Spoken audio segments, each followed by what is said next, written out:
ലാലിഗയിലെ വളരെ ക്രൂഷ്യൽ ആയിട്ടുള്ള മത്സരത്തിൽ FC ബാഴ്സലോണയ്ക്ക് വിജയിക്കാൻ സാധിച്ചിട്ടുണ്ട്. എതിരാളികളായിട്ടുള്ളത് നമ്മുടെ ആരായിരുന്നു? സെമിയോണിയുടെ അത്ലറ്റിക്കോ മാഡ്രിഡ് ആയിരുന്നു. അപ്പോൾ ആ ഒരു മത്സരത്തിൽ, ഒരു ഡെർബി മത്സരത്തിൽ നമ്മുടെ ബാസയ്ക്ക് വിജയിക്കാൻ സാധിച്ചു. റയൽ ഇന്നലത്തെ മത്സരം തോറ്റത് കൊണ്ട് തന്നെ ബാഴ്സലോണയ്ക്ക് ഇപ്പോൾ 7 പോയിന്റിന്റെ ലീഡ് ഉണ്ട്. ഏകദേശമൊക്കെ ആ ഒരു ലാലിഗ ട്രോഫി ഇക്കൊല്ലം ബാഴ്സലോണ അടിച്ച രീതിയിൽ തന്നെയാണ്. ഇനി വലിയ രീതിയിലുള്ള മിറാക്കിൾസ് സംഭവിക്കാം അത് അടിക്കാതിരിക്കാൻ. കാരണം റയൽ 2 കളി തോറ്റു, റയൽ 2 കളി ജയിച്ച് ബാസ 2 കളി തോറ്റാൽ പോലും അവിടെ ബാസക്ക് തന്നെയായിരിക്കും ലീഡ്. അപ്പൊ അത്തരത്തിലുള്ള സിറ്റുവേഷനിൽ ഇനി റയൽ ഒരു ചാമ്പ്യൻസ് ലാലിഗ എടുക്കാന്നൊക്കെ പറയുന്നത് ഭയങ്കര റിസ്ക് ആണ്. ഏതായാലും നമുക്ക് ഈ മത്സരത്തിന്റെ സ്റ്റാറ്റ്സ് കാര്യങ്ങളൊക്കെ ഡിസ്കസ് ചെയ്താൽ ബാഴ്സലോണ 23 ഷോട്ട് അടിച്ചിട്ടുണ്ട്. Atletico Madrid 6 ഷോട്ടാണ് അടിച്ചിട്ടുള്ളത്. ഈ ഷോട്ട് ഓൺ ടാർഗറ്റ് നോക്കിയാലും ബാഴ്സലോണ 9 ഷോട്ട് ഓൺ ടാർഗറ്റ് ഉണ്ട്, Atletico Madrid 2 shot on target ആണ്.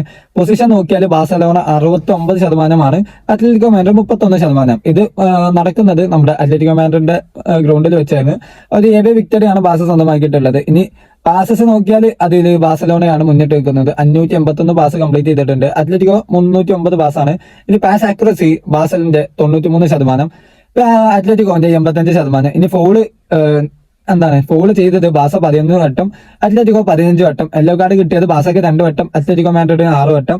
ഇനി റെഡ് കാർഡ് അത്ലറ്റിക്കോക്ക് കിട്ടിയിട്ടുണ്ട്. പിന്നെ ഓഫ് സൈഡ് ട്രാപ്പ് നോക്കിയാൽ ബാസ 3 തവണയാണ് ഓഫ് സൈഡിൽ കുടുങ്ങിയത്, അത്ലറ്റിക്കോ 4 തവണ കുടുങ്ങിയിട്ടുണ്ട്. പിന്നെ കോർണർ ബാസയ്ക്ക് 9 തവണ കിട്ടി, അത്ലറ്റിക്കോക്ക് 1 തവണയാണ് കിട്ടിയിട്ടുള്ളത്. ഇനി ഇതിലേറ്റവും ക്രൂഷ്യൽ ആയിട്ടുള്ള സംഭവം എന്താണെന്ന് വെച്ചാൽ കഴിഞ്ഞ കോപ്പ ഡെൽ റേയിൽ അത്ലറ്റിക്കോ മാഡ്രിഡ് ആണ് ബാഴ്സലോണയെ പരാജയപ്പെടുത്തിയത്.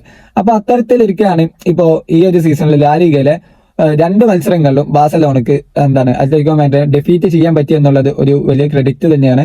ഇനിയും ഈ ഒരു സീസണിൽ ചാമ്പ്യൻസ് ലീഗിൽ ക്വാർട്ടർ ഫൈനലിൽ ബാഴ്സലോണയും അത്ലറ്റിക്കോയും തന്നെയാണ്. അതാണ് ഇനി ബാഴ്സലോണയ്ക്കുള്ള അടുത്ത മത്സരം. അത് ബാഴ്സയുടെ ഹോം ഗ്രൗണ്ടിലായിരിക്കും. ഏതായാലും റാഫീന ഇല്ലാത്തതിന്റെ കുറവ് ഹാൻസി ഫ്ലിക്ക് എങ്ങനെ നികത്തും എന്നുള്ളത് നമ്മൾ നോക്കി കാണേണ്ടതാണ്. പിന്നെ ഏറ്റവും ഇമ്പോർട്ടന്റ് ആയിട്ട് ഉള്ളത്, ഇതിലൊരു ഫോൾ ഉണ്ടായിരുന്നു. ആ ഒരു റെഡ് കാർഡ് കൊടുക്കണമെന്ന് നിലവിൽ സോഷ്യൽ മീഡിയ ഒക്കെ വളരെ വിവാദപരമായിട്ടുള്ള ഒരു ഫോൾ. അത് അത്ലറ്റിക്കോ മാഡ്രിഡ് ഒഫീഷ്യലായിട്ട് അവരുടെ ഇൻസ്റ്റഗ്രാമിലൊക്കെ പോസ്റ്റ് ചെയ്തിട്ടുണ്ട് ആ സംഭവം.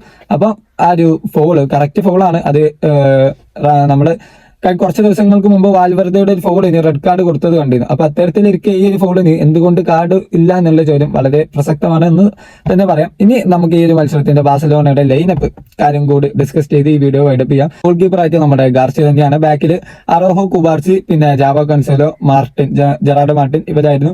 മിഡ്ഫീൽഡിൽ നമ്മുടെ ഫെർമിനി, പിന്നെ എറിക് ഗാർസിയ, പിന്നെ പെഡ്രി തുടങ്ങിയ മിഡ്ഫീൽഡ്.